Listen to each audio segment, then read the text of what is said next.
I never believed in ghosts or the supernatural, but something changed the night I decided to take a shortcut home through the old cemetery. It was late, the moon barely lighting my path, and the air was thick with an unnatural stillness. As I weaved through the labyrinth of gravestones, a eerie glow caught my eye. At first, I thought it was a trick of the light, but as I moved closer, I realized the gravestones were shimmering with an unearthly light. The names etched in the stone weren't just random, they were names I recognized, names of people I knew who were still very much alive. A chill ran down my spine as I pondered the implications. Was this some cruel joke, or had I stumbled upon something that defied explanation? Each glowing gravestone seemed to pulse with a life of its own, casting a strange luminescence that danced across the cold ground. Panic threatened to take hold as I saw my best friend's name, my neighbor's, and finally, my own. The realization hit me like a punch to the gut. These were not just names, they were warnings.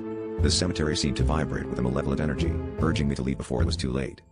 Driven by terror, I sprinted home, the shadows of the night pressing against me like suffocating hands. Every creak of a branch or rustle of leaves seemed to echo with the whispers of the dead. I locked my door, heart pounding, trying to convince myself it was all a dream. But sleep eluded me as my mind replayed the sight of my own name glowing in the graveyard. Was it a premonition, a curse, or something else entirely? I couldn't shake the feeling that I had been marked, and the stakes were far more dire than I could comprehend. Days passed, and I couldn't escape the sense of impending doom. Each time I saw one of the people whose names I'd seen, I felt a pang of guilt and fear. Then, one evening, the news broke. A fatal accident had claimed the life of my best friend. The weight of the cemetery's revelation crashed down on me, leaving me breathless with horror. I realized I had to act, to warn the others, even if it meant confronting the terrifying truth. But as I picked up the phone, a cold breeze swept through the room, and the lights flickered ominously.